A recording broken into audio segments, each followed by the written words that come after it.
الشیطان اللعین الرجیم بسم اللہ الرحمن الرحیم الحمد للہ رب العالمین الصلاۃ والسلام علی اشرف الانبیاء والمرسلین مولانا و محمد صاحب التاج والمعراج البراق والعلم الدافع البلاء والوباء والقحط المرض والألم اسمه مكتوب مرفوع منقوش في اللوح والقلم سید العرب والعجم جسمه مقدس معطر منور في البيت والحرم مولانا و مولا الثقلین جد الحسن والحسین ابی القاسم محمد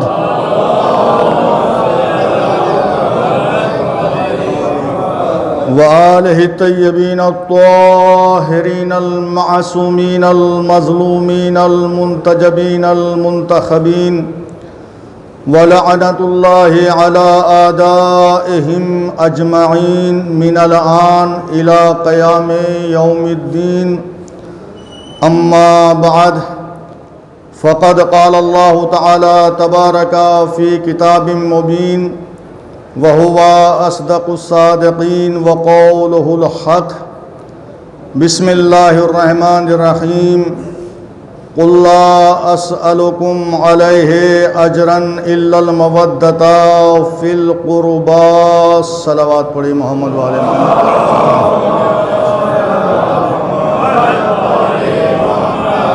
اس سے قبل کہ عیسائی کریمہ کے ضمن میں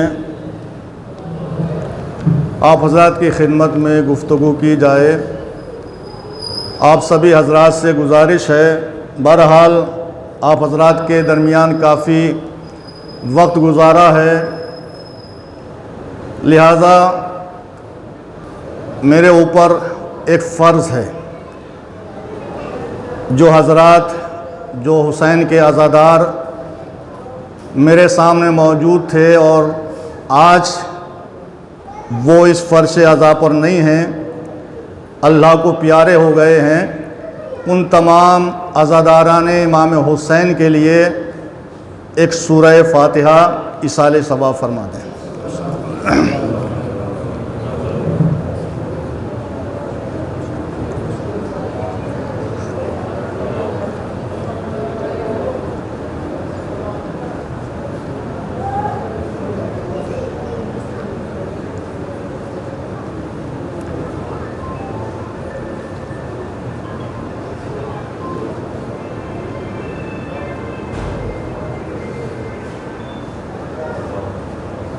ایک درود پڑھی محمد والے محمد پر۔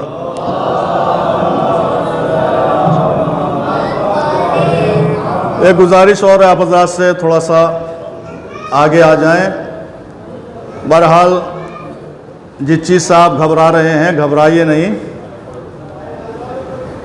وہ سب جو ہیں چیزیں اللہ نے ہم سے کیا تقریباً دور ہوتی جا رہی ہیں، اور یہ شیعان حیدر کرار کو زیبا بھی نہیں دیتا کہ ہمارے درمیان جو ہے فاصلہ رہے۔ تھوڑا سا اور قریب ہو جائیں میرے تو اچھا رہے گا، تاکہ آنے والے کو زحمت اور پریشانی نہ ہو۔ تھوڑا سا آگے ہو جائیں۔ ایک درود پڑھی محمد والے محمد پر۔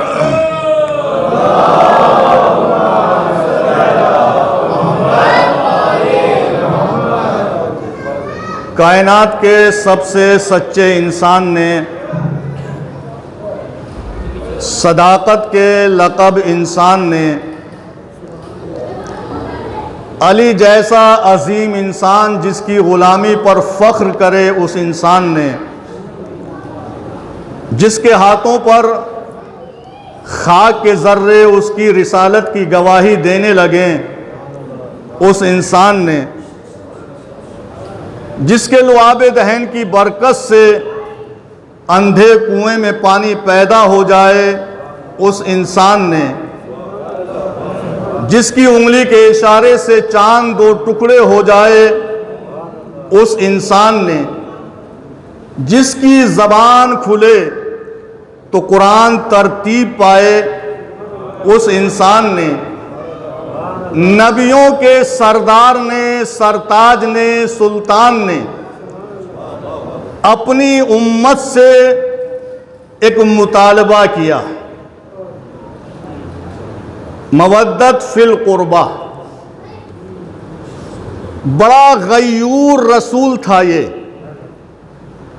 بڑا غیرت مند تھا یہ رسول۔ خود نہیں مانگا، خود سوال نہیں کیا، کہا میرے حبیب ہم جانتے ہیں کہ آج تک تو نے ہم سے کبھی سوال نہیں کیا، ہم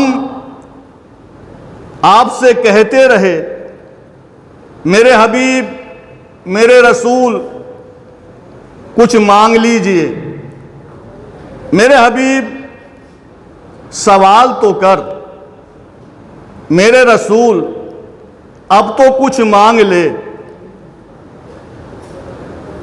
جب دیکھا اللہ نے کہ یہ اتنا غیور رسول ہے، اتنا غیرت مند رسول ہے، مانگنے کے لیے تیار نہیں ہے، ایک روز شب کی تاریکی میں چپکے سے اوپر بلایا، عرش پر بلایا، کہا میرے حبیب اب تو تیرے سوا میرے علاوہ کوئی اور نہیں ہے، یا تو ہے یا میں ہوں، اب تو مانگ لے۔ مگر پھر بھی نہیں مانگا۔ اللہ کہتا رہا میرے حبیب سوال کر، اب تو مانگ لے، میرے حبیب آج تو ہے یا میں ہوں، ہم دونوں کے علاوہ کوئی دوسرا نہیں ہے، تیسرا نہیں ہے، میرے حبیب آج کوئی سوال کر، آج تو مانگ لے۔ مگر پھر بھی نہیں مانگا۔ جب اللہ نے دیکھا کہ میرا حبیب اتنا غیرت مند، اتنا غیور، اب بھی مانگنے کے لیے تیار نہیں ہے، قدرت نے لہجہ ہی بدل دیا، لہجہ ہی بدل دیا، اس لیے تاکہ بھائی یہ سمجھے کہ بھائی بول رہا ہے اور مانگنے میں بھائی سے شرمائے نہیں۔ مگر یہ اتنا غیرت مند رسول تھا، پھر بھی نہیں مانگا۔ تو عزیزان محترم، تو جو رسول اللہ سے نہ مانگے وہ رسول بندوں سے کیا مانگتا؟ کھڑی ہے امت ہاتھوں کو جوڑے ہوئے، اللہ کے نبی، اللہ کے رسول، ہم جانتے ہیں کہ آپ نے تبلیغ اسلام میں بڑی اذیتیں اٹھائی ہیں، تکالیف کا سامنا کیا ہے، ہم چاہتے یہ ہیں کہ آپ کو اس کا اجر عطا کر دیں۔ خاموش ہے پیغمبر، کوئی جواب نہیں۔ آواز قدرت آئی میرے حبیب مانگ کیوں نہیں لیتے؟ کہا پروردگار آج تک تجھ سے کبھی نہیں مانگا، تو ان فقیر ابن فقیر سے کیا مانگوں گا؟ کہا میرے حبیب یہ تو تمہارا حق ہے۔ کہا پروردگار حق تو یہ جانتے ہی نہیں، مجھے کیا حق عطا کریں گے؟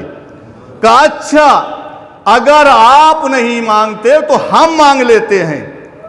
قُلْ لَا أَسْأَلُكُمْ عَلَيْهِ أَجْرًا إِلَّا الْمَوَدَّةَ فِي الْقُرْبَى، میرے حبیب میرے رسول ان سے کہہ دیجئے کہ میں تم سے اجر رسالت کچھ نہیں چاہتا مگر یہ کہ میرے اقربا سے مودت کریں۔ یہی ہے نا جو ترجمہ میں نے کیا ہے، یہی ترجمہ ہے، اس کے علاوہ تو کوئی ترجمہ نہیں ہے۔ گھبرائیے گا نہیں، میں کوئی اجنبی نہیں ہوں، آپ کا جانا پہچانا ہوں۔ یہی ترجمہ ہے نا؟ نہیں، اس آیت کا یہ ترجمہ نہیں ہے جو میں نے کیا ہے۔ ہاں علماء ذاکرین خطبہ اس آیت کا یہی ترجمہ کرتے ہیں۔ کیوں؟ اس لیے کہ ہمارے سامنے مشکلات ہیں۔ کیا مشکلات ہیں؟ مشکلات یہ ہے کہ اردو زبان اتنی تنگ زبان ہے کہ وہ عربی زبان کا اس کے شایان شان ترجمہ کر ہی نہیں سکتی۔ عربی زبان عربی لینگویج، ایک درود پڑھیے محمد والے محمد پر۔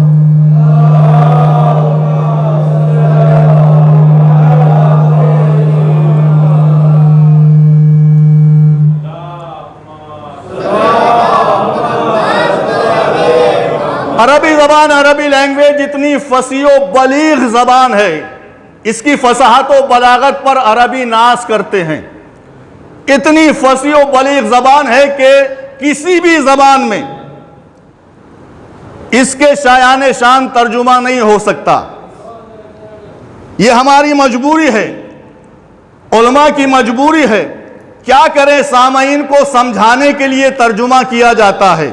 قل، میرے حبیب کہہ دیجئے کہ میں تم سے اجر رسالت کچھ نہیں چاہتا مگر یہ کہ میرے اقربا سے مودت کریں۔ سب سے پہلی چیز تو یہ ہے، میرا سوال ہے آپ سے، ایمان سے بتائیے گا، رسول نے، پیغمبر نے، اللہ کے نبی نے اجر رسالت طلب کیا؟ آپ تو گھبرا گئے۔ میری کچھ فطرت ہے تھوڑا سا جواب لینے کی، پریشان کرنے کی، گھبرائیے گا نہیں۔ اجر رسالت طلب کیا ہے کہ میں تم سے اجر رسالت کچھ نہیں چاہتا؟ اجر رسالت طلب کیا؟ نہیں۔ پیغمبر نے اپنی امت سے اجر رسالت طلب نہیں کیا، اجر رسالت نہیں مانگا۔ کیوں؟ اس لیے ایک مثال دے دوں، اگر کوئی پولیس والا آپ کے پاس آ کر یہ کہے کہ بھائی صاحب لائیے میرے پورے مہینے کی تنخواہ دیجئے، آپ دے دیں گے؟ آپ دے دیں گے؟ نہیں دیں گے۔ کیوں؟ اس لیے نہیں دیں گے کہ آپ نے تھوڑا ہی بنایا ہے اس کو پولیس والا۔ آپ تو یہی کہیں گے بھائی مجھ سے کیا تنخواہ مانگتے ہو، آپ تو پہلے ہی سے ہمارے بوالے جان بنے ہوئے ہو، جنہوں نے تمہیں پولیس والا بنایا ہے جا کر ان سے تنخواہ مانگو۔ تو پولیس والے کو تنخواہ مانگنے کا حق کس سے ہے؟ گورنمنٹ سے ہے، حکومت سے ہے۔ تو انصاف سے بتائیے گا، رسول کو رسول ہم نے بنایا؟ تھوڑا سا میرے ساتھ دیں گے تو انشاءاللہ لطف آئے گا۔ بھئی رسول کو رسول ہم نے بنایا، نبی کو نبوت ہم نے عطا کی، رسول کو رسالت ہم نے عطا کی، تو رسالت کا اجر مانگنے کا حق رسول کو کس سے ہے؟ اللہ سے ہے۔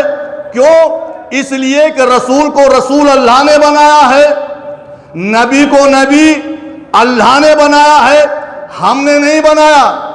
تو عزیزان محترم، تو رسول نے اجر رسالت نہیں مانگا بلکہ اجر مانگا ہے، مگر رسالت کا اجر نہیں۔ کیوں؟ اس لیے کہ نماز پہنچانا یہ رسول کے فرائض میں ہے، احکام پہنچانا دین کے یہ رسول کے فرائض میں ہے، جنت کی راہیں دکھانا یہ رسول کے فرائض میں ہے، نیکیوں کے راستے بتانا یہ رسول کے فرائض میں ہے۔ مگر یاد رکھیے گا، جنت میں بخشوا کر لے جانا یہ رسول کے فرائض میں نہیں ہے، یہ رسول کے فرائض میں نہیں۔ ٹھیک ہے، احکام دین پہنچانا یہ رسول کے فرائض۔ مثال کے طور پر میں آپ کے یہاں آیا مجلس پڑھنے کے لیے، ایک صاحب میرے پاس آئے، مولانا آپ مجلس پڑھنے تو آ گئے لیکن ایک تھوڑا سا لطف کیجئے گا۔ میں نے بھائی وہ کیا کہا کہ قرآن ہمارے مرحوم کو ایصال کر دیجئے گا پڑھ کر۔ تو میں یہی کہوں گا بھائی میں مجلس پڑھنے کے لیے نہیں آیا ہوں، میں مجلس پڑھنے کے لیے آیا ہوں، قرآن پڑھنے کے لیے نہیں آیا ہوں۔ اگر آپ کو قرآن پڑھوانا ہے تو الگ سے اجرت دینا ہوگی، بھائی الگ سے اجرت دینا ہوگی۔ تو پیغمبر اکرم نے اجرت مانگی ہے مگر رسالت کی اجرت نہیں مانگی، نبوت کی اجرت نہیں مانگی۔ امتی کھڑے ہوئے تھے، پیغمبر اکرم کی خدمت میں آواز دے رہے تھے، اللہ کے نبی آپ نے دین پہنچایا، آپ نے اسلام پہنچایا، آپ نے نمازیں پہنچائی، آپ نے روزے پہنچائے، آپ نے جنت کی راہیں دکھلائی۔ اللہ کے نبی ایک وعدہ اور کر لیجئے جنت میں بخشوا کر لے جانے کا۔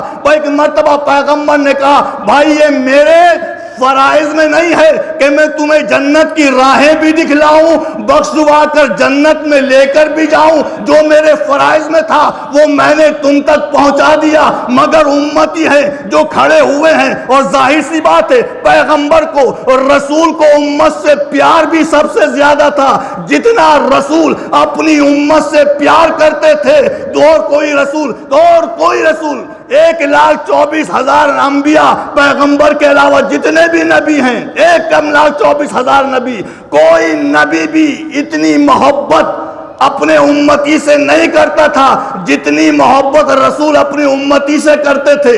امتی کھڑے ہوئے ہیں، کہہ رہے ہیں اللہ کے نبی، اللہ کے رسول، یہ وعدہ اور لے لیجئے جنت میں بخشوانے کا۔ کہا بھائی یہ میرے فرائض میں نہیں ہے۔ جب امتی نے زیادہ اصرار کیا تو ایک مرتبہ پیغمبر نے آواز دی، میرے اللہ یہ میرے امتی ہیں، یہ کہہ رہے ہیں، یہ مجھ سے وعدہ لے رہے ہیں جنت میں بخشوانے کا۔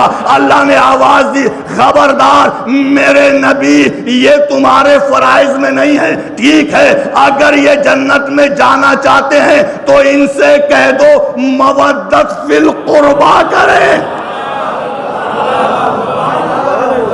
اگر یہ جنت میں جانا چاہتے ہیں تو ان سے کہہ دو مودت فی القربا کریں، یہ تمہارے فرائض میں نہیں ہے۔ جنت کی راہیں تم نے دکھلا دی، ٹھیک ہے تمہارے فرائض میں تھا۔ اب اگر یہ جنت میں جانا چاہتے ہیں تو ان سے کہو کہ مودت فی القربا کریں۔ تو معلوم یہ ہوا کہ جنت اس وقت ملے گی جب مودت فی القربا کی جائے گی۔ چلیے تو طے ہو گیا۔ اب آیت کا دوسرا حصہ، دوسرا ٹکڑا، قُلْ لَا أَسْأَلُكُمْ عَلَيْهِ أَجْرًا إِلَّا الْمَوَدَّةَ فِي الْقُرْبَى۔ کہو میرے حبیب، میرے رسول، کہ میں تم سے اجر رسالت کچھ نہیں چاہتا مگر یہ کہ میرے اقربا سے مودت کرے۔ یہ سے مطلب کیا ہے؟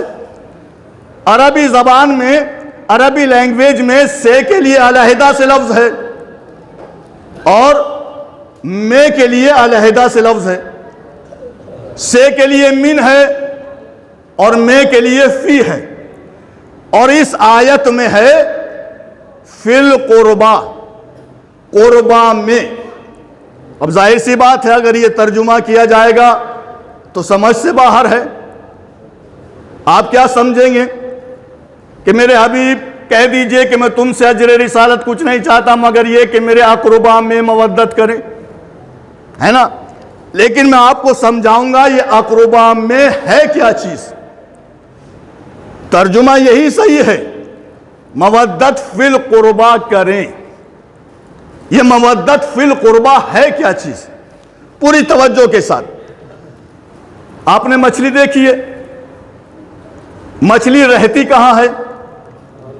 پانی میں۔ کھاتی کہاں ہے؟ پانی میں۔ سوتی کہاں ہے؟ پانی میں۔ بیٹھتی کہاں ہے؟ پانی میں۔ مچھلی کا قوم و قبیلہ کہاں ہے؟ پانی میں۔ مچھلی کا سب کچھ پانی میں ہے۔ اگر خدا نہ خواستہ مچھلی کو پانی سے نکال لیا جائے تو مچھلی تڑپ تڑپ کر جان دے دے گی۔ کیوں؟ اس لیے کہ پانی کی مخلوق ہے، پانی کو یاد کرے گی، پانی کو یاد کرتے کرتے مر جائے گی۔ پوری توجہ کے ساتھ۔ اب ایک صاحب مجلس میں آئے، مچھلی کھا کر بیٹھ گئے۔ ابھی تھوڑی دیر گزری تھی، پیاس کا غلبہ ہوا، باہر گئے، پانی پیا کر بیٹھ گئے۔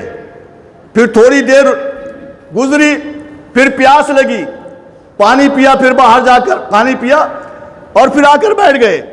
جب 3-4 مرتبہ مسلسل یہی کیا تو جو بغل میں بیٹھے ہوئے تھے انہوں نے کہا بھائی کیا بات ہے، آج تو بڑی پیاس لگ رہی ہے۔ کہا بھائی کیا کریں، مچھلی کھا کر آیا ہوں۔ اب آپ سمجھے مودت فی القربا، سمجھا رہا ہوں مودت فی القربا۔ اب آپ سمجھے کہ مچھلی یعنی جب تک معدے میں، پیٹ کے اندر مچھلی کا ایک ریزہ بھی رہے گا پانی پانی پانی کرتے رہیں گے، بس اسی کو مودت فی القربہ کہتے ہیں، یعنی ٹکڑے ٹکڑے ہو جاؤ، ریزہ ریزہ ہو جاؤ، تمہاری راکھ کو ہوا میں بکھیر دیا جائے مگر اہل بیت کی محبت دل سے نہ نکلے، اسی کا نام ہے مودت فی القربہ۔ ایک درود پڑھیے محمد والے محمد پر۔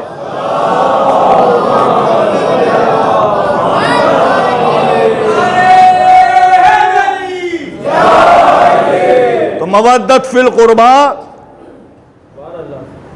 دل سے نہیں نکلنا چاہیے، اگر دل سے نکل گئی تو پھر مودت فی القربہ نہیں ہے۔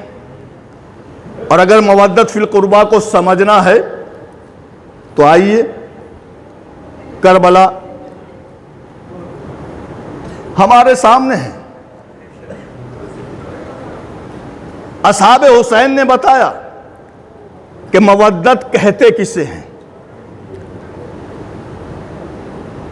کس کا نام ہے مودت، کس طرح کی جاتی ہے مودت فی القربہ۔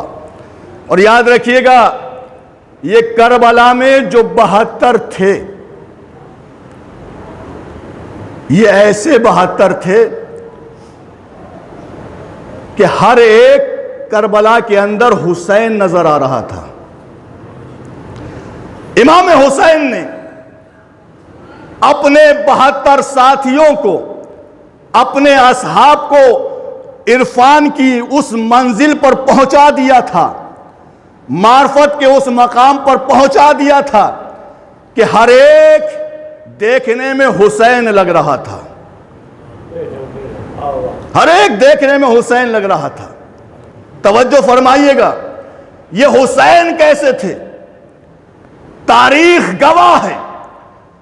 امام حسین علیہ السلام اپنے اصحاب کے درمیان بیٹھے ہوئے تھے، ایک مرتبہ حبیب زمین کو دیکھنے لگے۔ جب زمین کو دیکھا تو حبیب نے زمین کو گھورنا شروع کیا۔ حبیب زمین کو غور سے دیکھنے لگے۔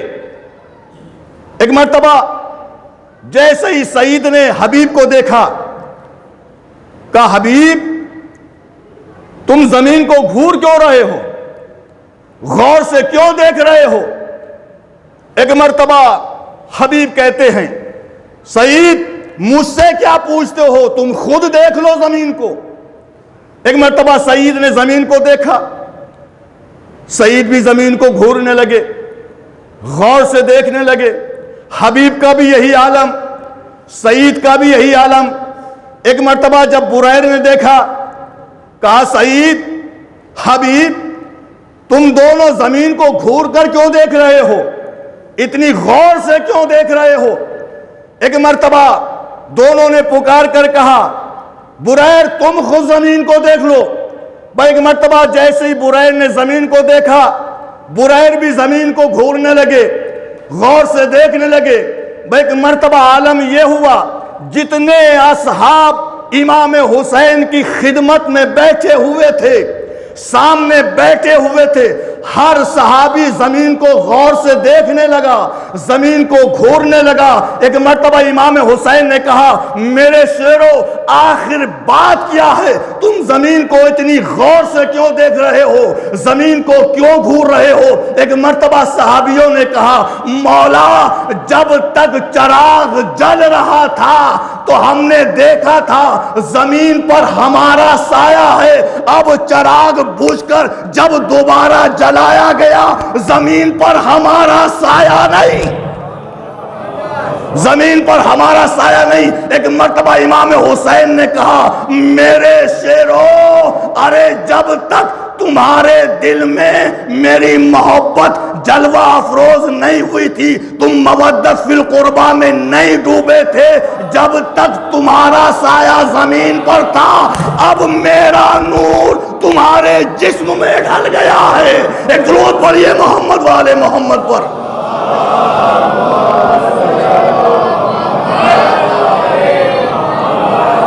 اب تم صحابی نہیں ہو، میرا نور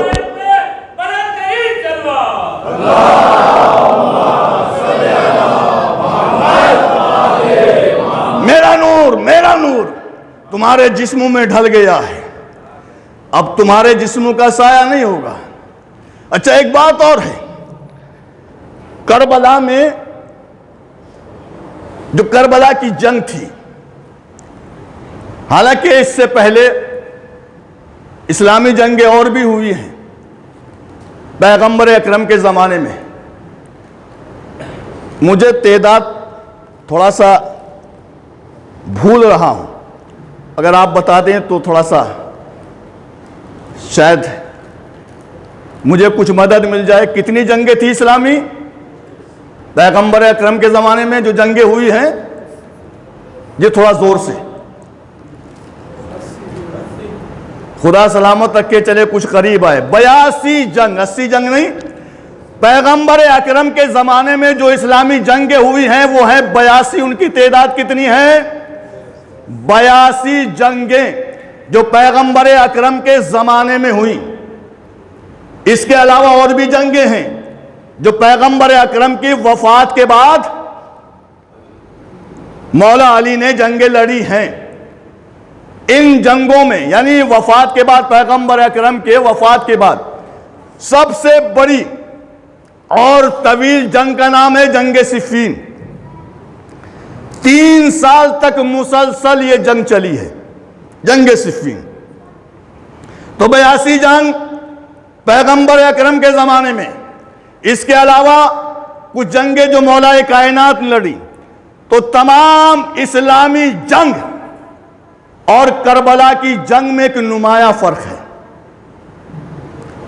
میں یہ نہیں کہتا کہ اسلامی جنگ جو پیغمبر اکرم نے لڑی، مولا کائنات نے لڑی، امام حسن نے جو چھوٹی چھوٹی جنگیں لڑی وہ معتبر نہیں تھی، وہ محترم نہیں تھی، محترم تھی، مگر جیسی جنگ کربلا محترم ہے ایسی جنگ اسلامی محترم نہیں ہیں، فرق ہے۔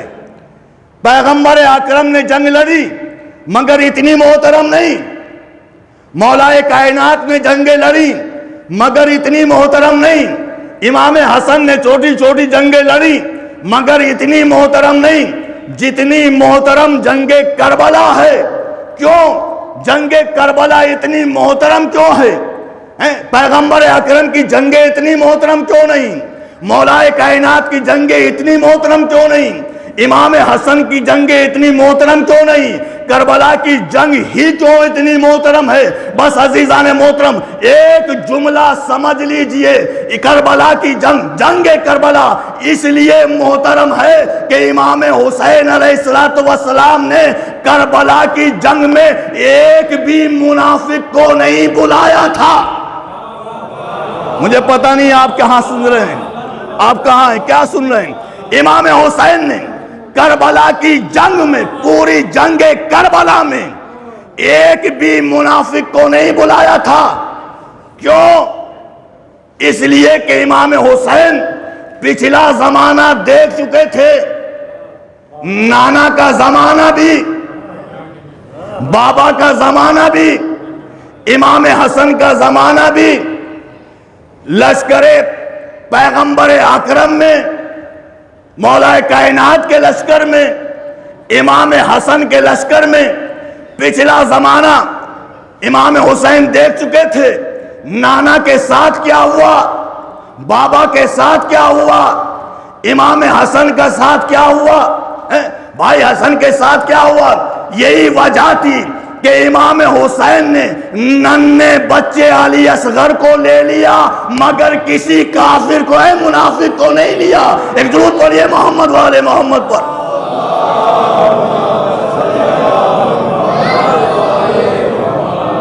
ننھے بچے علی اصغر کو لے لیا مگر کسی منافق کو نہیں لیا۔ یاد رکھیے گا ہر آدمی کی پرابلم منافق، ہر معاشرے کی پرابلم منافق، ہر ادارے کی پرابلم منافق، ہر خاندان کی پرابلم منافق، ہر قبیلے کی پرابلم منافق، ہر گھر کی پرابلم منافق۔ اور معلوم ہے یہ منافق کیسا ہوتا ہے؟ عین وقت پر جگہ چھوڑتا ہے، ضرورت کے وقت جگہ چھوڑتا ہے، بس عزیزان محترم، اگر معاشرے کو پاک کرنا ہے تو منافق کو بھگانا ہوگا. اگر بستی کو پاک کرنا ہے منافق کو بھگانا ہوگا. اگر اپنے ماحول کو پاک کرنا ہے تو منافق کو بھگانا ہوگا. یہی نہیں بھائی، نبیوں کی پرابلم بھی منافق رہی ہے. جناب موسیٰ کا زمانہ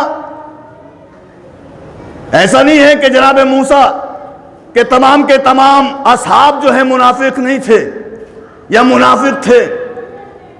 تاریخ اور قرآن مجید نے خود گواہی دی ہے. اصحاب الایکہ، اصحاب المیسرہ، اصحاب المیمنہ، یہ اصحاب تھے جناب موسیٰ کے. اور جب جناب موسیٰ لڑنے کے لیے چلے ہیں فرعون سے، راستے میں قارون سج دج کر شان و شوکت کے ساتھ جس وقت سامنے آیا تو ایک مرتبہ جناب موسیٰ کے جو صحابی تھے انہوں نے کہا کاش ہم قارون کے ساتھ ہوتے. یہ ہے نبی کے اصحاب اور یہ ہے حسین کے اصحاب. ایسے ہی فخر نہیں کیا امام حسین نے، جیسے صحابی مجھے ملے ایسے صحابی نہ میرے بابا کو ملے، نہ میرے نانا کو ملے، نہ میرے بھیا حسن کو ملے. اور یاد رکھیے گا امام حسین علیہ السلام نے جنگ کربلا میں صرف اپنے قبیلے ہی کو نہیں لیا تھا، بلکہ ہر مذہب کا آدمی وفادار امام حسین کے لشکر میں تھا.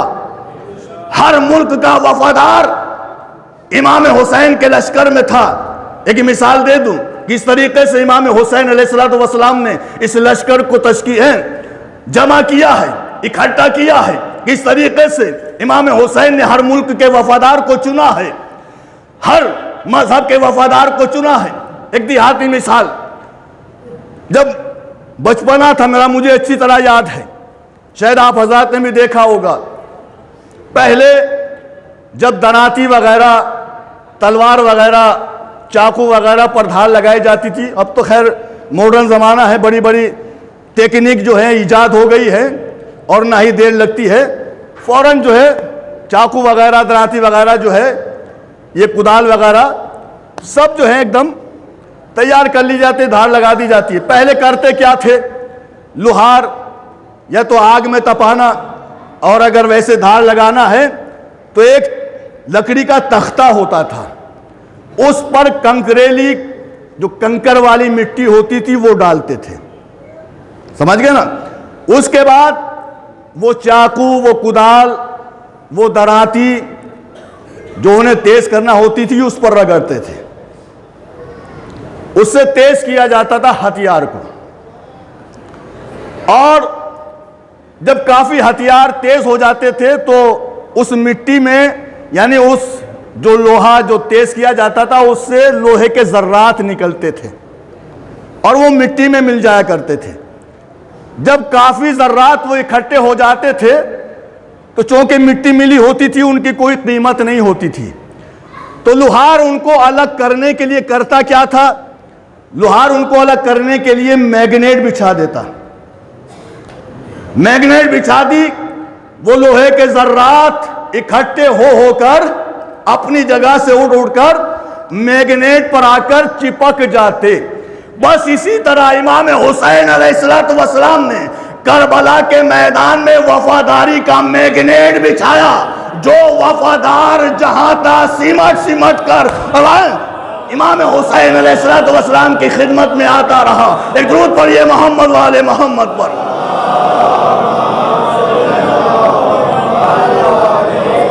کربلا میں امام حسین نے وفاداری کا میگنیٹ بچھایا. جو وفادار جہاں ہے، جس مذہب میں ہے، جس ملک میں ہے، آتا رہا، امام حسین کے لشکر میں شامل ہوتا رہا. یہ کربلا ہے. اور اتنا ہی نہیں، جب بات آ ہی گئی تو عرض کرتا چلوں، امام حسین علیہ السلام جب اصحاب قربان ہو چکے، امام حسین علیہ السلام پر اپنی جانوں کو فدا کر چکے، سر و تن میں جدائی ہو چکی۔ ایک مرتبہ امام حسین علیہ الصلوۃ والسلام آواز دیتے ہیں سرزمین کربلا پر، اپنے اصحاب کو پکارتے ہیں، اے میرے صحابیوں، اے میرے شیرو، تمہارا مولا تمہیں آواز دے رہا ہے، میں تمہیں پکار رہا ہوں، کیا بات ہے تم جواب کیوں نہیں دیتے؟ عزیزان محترم یاد رکھیے گا، امام کبھی ایسی بات نہیں کرتا جو بیہودہ بات ہو۔ توجہ فرما، ابھی میں مصائب نہیں پڑھ رہا ہوں۔ کبھی بیہودہ بات نہیں کرتا، کبھی بے عقلی بات نہیں کرتا۔ امام جب بھی بات کرے گا تو وزنی بات کرے گا۔ امام نے پکارا ہے تو جواب دیں گے۔ سر و تن میں جدائی ہو چکی، اصحاب شہید ہو چکے، اصحاب قتل ہو چکے، سر تن سے جدا ہو چکے۔ امام حسین پکارتے ہیں، اے میرے شیرو، میرے صحابیوں، تمہارا مولا، تمہارا حسین تمہیں آواز دے رہا ہے، تم جواب کیوں نہیں دیتے؟ مولا، ان کے سر و تن جدا ہو چکے ہیں، سر تن سے الگ ہو چکے ہیں، یہ مارے جا چکے ہیں، یہ قتل ہو چکے ہیں۔ مولا، اب آپ کس کو پکار رہے ہیں؟ یہ تو مارے جا چکے ہیں۔ مولا، یہ زندہ نہیں ہیں، چونکہ امام تھے، امام وقت تھے۔ ایک مرتبہ آواز دی، میں امام وقت ہوں، میں نے انہیں پکارا ہے تو یہ بولیں گے، یہ جواب دیں گے۔ امام سید سجاد فرماتے ہیں کہ میرے بابا نے اپنے اصحاب کو اس منزل پر پہنچا دیا تھا، اس مقام پر پہنچا دیا تھا۔ ایک روایت اور پڑھ دوں اس سے پہلے کہ جب امام حسین نے اپنے اصحاب کو آواز دی تھی تو ہر صحابی پکار رہا تھا، لبیک یا مولا، لبیک یا مولا، لبیک یا آقا۔ تو امام سجاد نے پڑھا، امام سجاد نے آواز دی۔ امام سجاد فرماتے ہیں کہ میرے بابا نے اپنے انصار کو، اپنے اصحاب کو اس مقام پر پہنچا دیا تھا کہ یہ بولنے کے لیے زبانوں کے محتاج نہیں تھے، بلکہ اپنے تنوں سے پکار رہے تھے، مولا کو جواب دے رہے تھے۔ ایک درود پڑھیے محمد والے محمد پر۔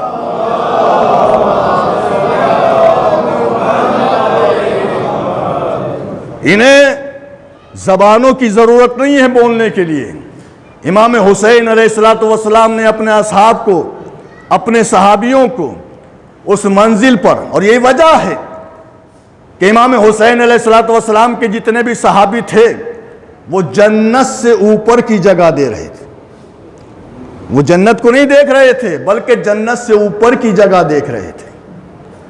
یہی وجہ ہے کہ امام حسین علیہ الصلوۃ والسلام نے اپنے اصحاب، اپنے صحابیوں کو چراغ بجھا کر بھی آزمایا۔ میں نے اندھیرا کر دیا ہے، اس اندھیرے میں، اس تاریکی میں نکل جاؤ۔ اور ایک بات یاد ہے کہ جب بات آئی گئی یہاں تک تو عرض کرتا چلوں، تمام نبیوں نے اپنی امتوں کو بلایا، آؤ ہم تمہیں جنت عطا کریں گے، ہم تمہیں جنت میں لے کر جائیں گے۔ جناب نوح نے 950 سال تبلیغ کی، اپنی امت کو سمجھایا، آؤ ہمارے پاس، ہم تمہیں جنت عطا کریں گے۔ جناب ابراہیم اپنی امت سے کہا، آؤ ہم تمہیں جنت عطا کریں گے۔ جناب موسیٰ اپنی امت سے کہا، آؤ ہم تمہیں جنت عطا کریں گے۔ جناب عیسیٰ، آؤ ہم تمہیں جنت عطا کریں گے۔ یہاں تک کہ آخری نبی محمد مصطفیٰ نے اپنی امت سے کہا، آؤ ہم تمہیں جنت عطا کریں گے۔ یہ ہے نبیوں میں اور امام حسین میں ایک نمایاں فرق۔ یاد رکھیے گا، نبی وہ تھے جو اپنی امتوں کو بلا رہے تھے، آؤ ہمارے پاس، ہم تمہیں جنت عطا کریں گے۔ یہ شان امام حسین ہے جو کربلا میں آواز دے رہے تھے، چلے جاؤ ہم تمہیں جنت عطا کریں گے۔ ایک درود پڑھیے محمد والے محمد پر۔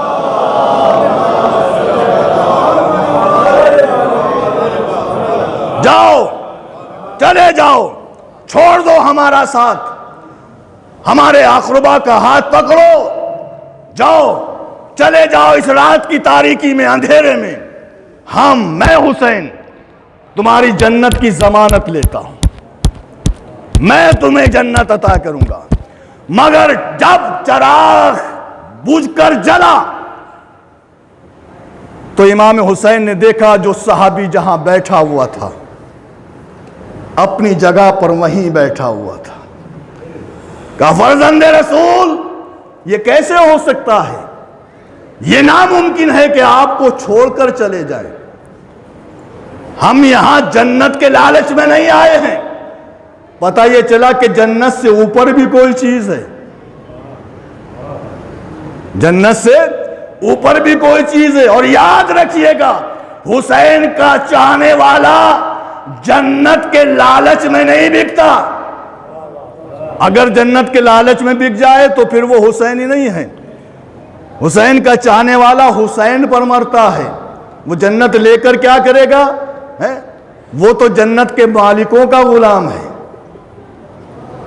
اسے جنت کی ضرورت کیا ہے؟ تو جو اصحاب جہاں بیٹھا ہوا تھا، جس مقام پر بیٹھا ہوا تھا، وہیں پر بیٹھا ہوا ہے، بتا رہے ہیں کہ مولا یہ کیسے ممکن ہے؟ ہم نے مودت فی القربہ کی، ہم آپ کو چھوڑ کر نہیں جا سکتے، یہ محبت نہیں ہے، یہ مودت فی القربہ ہے، ہماری جانیں قربان ہیں، مولا ہم آپ کو چھوڑ کر نہیں جا سکتے۔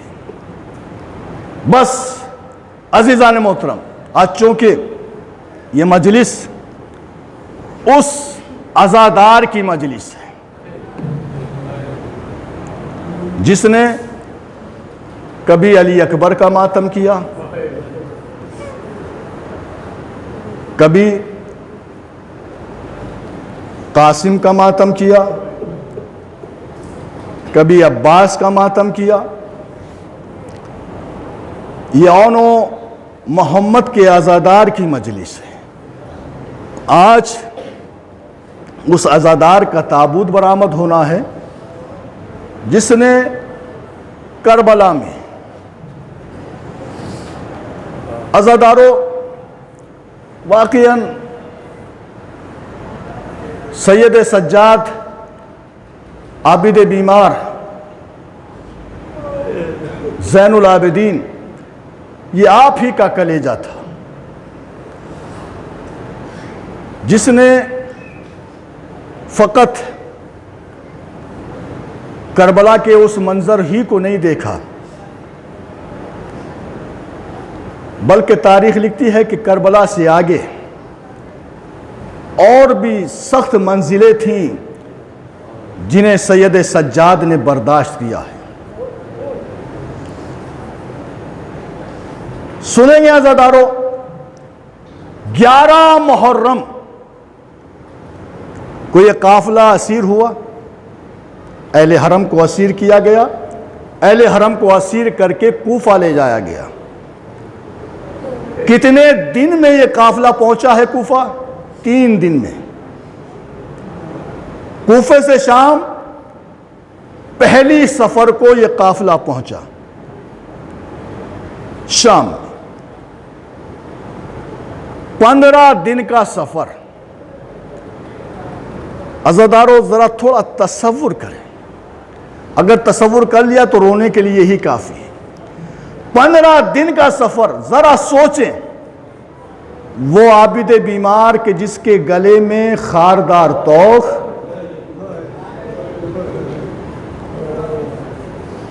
پاؤں میں بیڑیاں،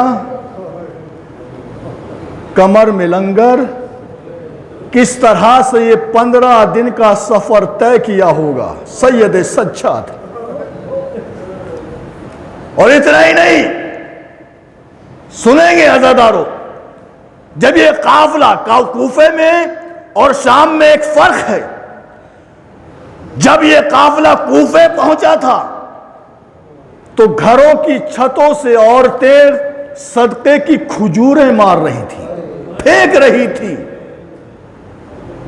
لیکن جب شام میں یہ قافلہ پہنچا ہے تو کھجوریں نہیں پھینکی جا رہی تھی، چھتوں سے پتھر مارے جا رہے تھے.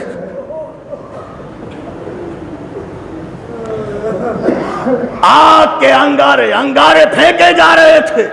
عزادارو ذرا تصور کریں، ایک رسن 12 گلے، انہی 12 گلوں میں ایک کم سن بچی جس کی عمر 3.5 سال، جس کا نام سکینہ. راوی کہتا ہے کہ میں نے دیکھا یہ بچی کبھی پیر اٹھاتی تھی، کبھی پیر اٹھاتی تھی، کبھی رکھتی تھی. عزاداروں جب پوچھا گیا اے بی بی اے سکینہ، آخر آپ پیر کیوں اٹھاتی ہو، کیوں رکھتی ہو؟ ایک مرتبہ سکینہ نے کہا میرا قد چھوٹا ہے. بیویوں کا قد بڑا ہے. ارے جب میں چلتی ہوں تو میرا گلا گھٹتا ہے، یہی وجہ ہے کہ میں کبھی پیر اٹھاتی ہوں، کبھی پیر رکھتی ہوں. عزادارو یہی وجہ ہے. سنیں گے عزادارو، جناب سید سجاد 35 سال یا 40 سال خون کے آنسو روئے ہیں.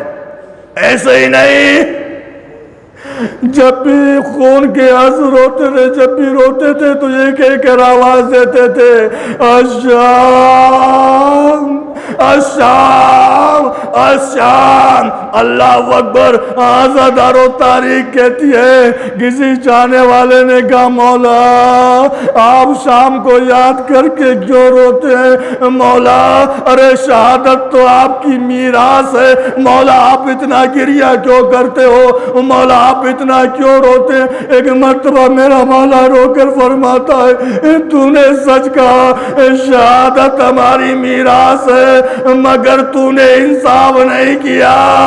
ارے ماں بہنوں کی چادریں ارے سر پر ہے نہ ہونا، کیا یہ بھی ہماری میراث؟ اللہ اکبر. عزادارو ارے یہی وجہ تھی جب کبھی پانی سامنے آتا تھا تو رونے لگتے تھے، کربلا کو یاد کرنے لگتے تھے، آواز دیتے تھے بابا میں یہ پانی کیسے پیوں، بابا آپ کو پیاسا شہید کر دیا گیا. جب کھانا سامنے آتا تھا رو کر فرماتے تھے بابا میں کیسے کھانا کھاؤں، آپ کو بھوکا شہید کر دیا. اللہ اکبر. عزادارو یہ سید سجاد ہے، دل کھول کر پرسہ دیجیے عزادارو. ارے جب تو یہ اس کا عزادارو یہ اس کا تابوت ہے جو اب تک عزادار تھا مگر آج اسی عزادار کا تابوت ہے. عزادارو ارے سنو گے جب شام میں یہ قافلہ پہنچا ہے، اہل حرم اسیر کر کے شام لے جائے گئے ہیں. تاریخ کہتی ہے کہ ایک مرتبہ امام حسین کا ایک چاہنے والا جس کا نام ابن عتیبہ تھا، ارے بازار شام کے قریب ٹھہرا ہوا تھا. ایک مرتبہ اس نے شادیانوں کی آواز سنی. عزادارو ارے ڈھول بجنے کی آواز سنی. ایک مرتبہ اٹھا پریشان ہوا، پوچھا شام والوں سے ارے یہ شادیانوں کی آوازیں کیسی ہے، یہ ڈھول بجنے کی آوازیں کیسی ہے؟ ارے کیا آج عید کا دن ہے؟ کہا نہیں آج عید کا دن نہیں نہیں ہے۔ کربلا میں ایک خارجی نے خروج کیا تھا، اسے قتل کر دیا گیا، اس کے ساتھیوں کو قتل کر دیا گیا، اس کے حرم کو اسیر کر لیا گیا۔ یہ اسی کی خوشی میں شادیانے بج رہے ہیں، یہ اسی کی خوشی میں ڈھول بج رہے ہیں۔ ایک مرتبہ پریشان ہوا، حیران ہوا، عزاداروں بھیڑ کو چیرتا ہوا ایک مرتبہ بازار میں داخل ہوا۔ کیا دیکھا؟ کوئی سر ہے جو نوک نیزہ پر بلند ہے۔ ایک مرتبہ سر کو بلند کیا، کیا دیکھا؟ جو سر نوک نیزہ پر بلند تھے ان سے نور ساتے تھا اور پریشان ہو گیا۔ ایک مرتبہ آگے بڑھا، کیا دیکھا؟ ارے کچھ بیویاں ہیں جن کے سر پر چادریں نہیں ہیں، انہیں اسیر کیا ہوا ہے۔ عزاداروں ایک مرتبہ اور کچھ آگے بڑھا، کیا دیکھا؟ ایک جوان ہے جو اتنا لاغر ہے، اتنا کمزور ہے کہ کمر خم ہو چکی ہے، عصا کا سہارا لیے ہوئے کھڑا ہے۔ قریب گیا، جانے کے بعد کہتا اے جوان، ارے آپ کون ہو اور آپ کو یہ قیدی کیوں بنایا گیا؟ آپ کی خطا کیا؟ ایک مرتبہ امام نے سر کو اٹھایا، سید سجاد نے سر کو بلند کیا، کہا ابن عتیبہ۔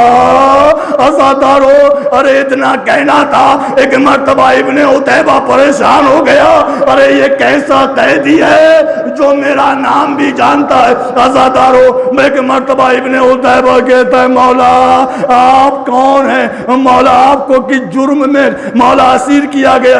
عزادارو ایک مرتبہ سید سجاد کہتے ہیں اے ابن عتیبہ، ارے وہ سر دیکھ رہے ہو نا جو نوک نیزہ پر بلند ہے، ارے وہ سر دیکھو، وہ میرے پاپا کا سر ہے، وہ سر دیکھو وہ میرے چچا عباس کا سر ہے، ارے وہ نوک نیزہ پر دیکھو وہ میرے بھیا علی اکبر کا سر ہے، یہ آنو محمد کے سر ہے، یہ علی اصغر کا سر ہے، وہ قاسم کا سر ہے۔ عزادارو ابن عتیبہ نے جیسے یہ سنا ایک مرتبہ کا مولا میرے لیے کوئی ہو۔ ایک مرتبہ میرا بیمار سید سجاد کہتا ہے، امام سید سجاد فرماتے ہیں ابن عتیبہ اگر تو کچھ کرنا ہی چاہتا ہے یہ بتا تیرے پاس پیسے کتنے ہیں، درہم و دینار کتنے ہیں؟ کہا مولا 1000 درہم ہے میرے پاس۔ کہا جا بازار میں جا اور کچھ چادریں لے کر آ۔ ابن عتیبہ بازار گیا، کچھ چادریں خرید کر لایا، مولا کی خدمت میں آیا، کہا مولا یہ چادریں ہیں، کہا انہیں لے جاؤ اور ہمارے حرم میں نبی کی بیٹیوں میں جا کر تقسیم کر دو۔ ابن عتیبہ نے چادریں لی، نبی کی نواسیوں نے علی کی بیٹیوں نے چادروں کو لیا، اپنے سر کو ڈھانپا۔ عزادارو ارے کچھ دیر کے لیے تو سکون ملا ہوگا نا شیطانیوں کو، مگر تاریخ نے لکھا عزادارو ارے ابھی کچھ وقت گزرا تھا، ایک مرتبہ کچھ نیزہ بردار آگے بڑھے، نیزوں کی یعنی سے سیدانیوں کے سروں سے چادریں اٹھ۔ اللہ اکبر۔ عزادارو ایک مرتبہ جیسے ہی ابن عتیبہ نے یہ دیکھا تلوار کو نیام سے نکالا، تلوار کو نیام سے جیسے نکالا ایک مرتبہ سید سجاد نے کہا ابن عتیبہ بس، ارے تم نے صرف اتنا ہی دیکھا، ارے مجھے دیکھو، میں سید سجاد، وہ کربلا کا سارا منظر، کربلا سے کوفہ، کوفے سے شام۔ ابن عتیبہ میرے قریب آؤ۔ عزادارو ابن عتیبہ امام کے قریب آئے، ایک مرتبہ امام نے کہا عتیبہ ارے تمہارے پاس اب کتنے درہم ہیں، کتنے دینار ہیں؟ عزادارو ابن عتیبہ کہتا ہے مولا ابھی کچھ درہم کچھ دینار باقی ہے۔ عزادارو ایک مرتبہ مولا فرماتے ہیں اے ابن عتیبہ ارے جاؤ اور جا کر ان نیزہ برداروں کے پاس جا کر ان سے کہو انہیں کچھ رقم دو، ان سے کہو کہ یہ سروں کو لے کر نیزوں کو لے کر آگے بڑھے۔ کہا مولا کیوں خیریت تو ہے؟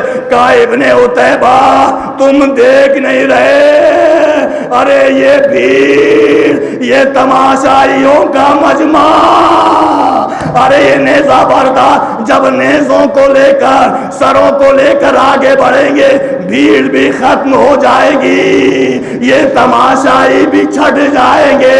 میری پھوپھیاں، میری مائیں بے مخنا و چادر، اللہ اکبر۔ عزادارو بس آخری روایت پڑھ رہا ہوں، اس کے بعد ختم دعا۔ عزادارو ارے تابوت سید سجاد برآمد ہونا ہے، سنیں گے عزادارو۔ ارے وہ وقت آیا شام نے جب مولا زین العابدین کو زہر دے دیا گیا، عزادارو ظلم کیا تھا، ظلم اتنا ہی تو تھا۔ ارے یہ بیمار سید سجاد کربلا کو یاد کر کے روتا تھا، شام کو یاد کر کے روتا تھا۔ یہ عزادارو ارے یہ سید سجاد ارے کربلا کے شہیدوں کا عزادار تھا، اتنا ہی تو جرم تھا عزادارو۔ ارے اس جرم میں سید سجاد کو زہر دے دیا گیا عزادارو۔ ارے ہم اسی لیے تو روتے ہیں، اگر سید سجاد کو رونے دیا جاتا تو ہم کیوں روتے، سکینہ کو رونے دیا جاتا تو ہم کیوں روتے، زینب کو رونے دیا جاتا تو ہم کیوں روتے عزادارو۔ ہم اسی لیے تو روتے ہیں، سکینہ کو رونے نہیں دیا گیا، سید سجاد کو رونے نہیں دیا گیا، زینب کو رونے نہیں دیا گیا عزادارو۔ آج اس شہید کا عزادارو، آج اس عزادار کا تابوت نکل رہا ہے عزادارو، دل کھول کر روئیے، یہ وہ سید سجاد ہے ارے جس نے 40 سال تک ماتم کیا ہے کربلا کے شہیدوں پر، جو یہ کہہ کہہ کر رویا ہے الشام الشام الشام۔ عزادارو ارے جب سید سجاد کو زہر دے دیا گیا، تاریخ کہتی ہے ایک مرتبہ سید سجاد نے امام محمد باقر کو بلایا، اپنے بیٹے کو بلایا قریب، بلانے کے بعد رموز امامت عزادارو بیٹے کے سپرد کیے، بیٹے کے سپرد کرنے کے بعد کہا میرے لال اب میرے پاس زیادہ وقت نہیں ہے، بہت تھوڑا سا وقت رہ گیا ہے، میرے لال میں سننا چاہتا ہوں، میرے لال کربلا میں جو تم نے اپنی آنکھوں سے دیکھا، میرے لال ذرا وہ سب بیان کرو، میرے لال تم نے کربلا میں کیا کیا دیکھا۔ ایک مرتبہ امام محمد باقر بیان کرنا شروع کرتے ہیں، بابا میں نے دیکھا بابا حسین کبھی علی اکبر کا لاشا لے کر آتے تھے، کبھی محمد کا لاشا لے کر آتے تھے، کبھی قاسم کا لاشا لے کر آتے تھے، میں نے دیکھا کبھی عباس کا علم لے کر آئے، بابا میں نے دیکھا خیام میں آگ لگا دی گئی عزادارو۔ ارے باقر بیان کرتے جاتے ہیں، میرا مظلوم سید سجاد میرا امام روتا جاتا ہے عزادارو، بس آخری فقرہ اس کے بعد ختم دعا عزادارو۔ ایک مرتبہ ایک مرتبہ امام محمد باقر نے جیسے یہ کہا، بابا میں نے دیکھا جب خیام جل چکے، بابا میں نے دیکھا کچھ نیزہ بردار آگے بڑھے، میں نے بابا دیکھا ایک مرتبہ سیدانیوں کے سروں سے نیزوں سے چادریں اتاری، بس جیسے ہی امام محمد باقر نے یہ کہا سید سجاد کی روح جسم سے پرواز کر گئی، آئے میرا مولا سید سجاد عزادار جو 40 سال تک یہ کہہ کر خون کے آنسو رویا، الشام الشام عزادارو، وہ کیسے برداشت کرتا کہ بیٹے کی زبان سے یہ سنے کہ سیدانیوں کے سروں سے چادریں اتار لی گئیں۔ انا للہ و انا الیہ راجعون۔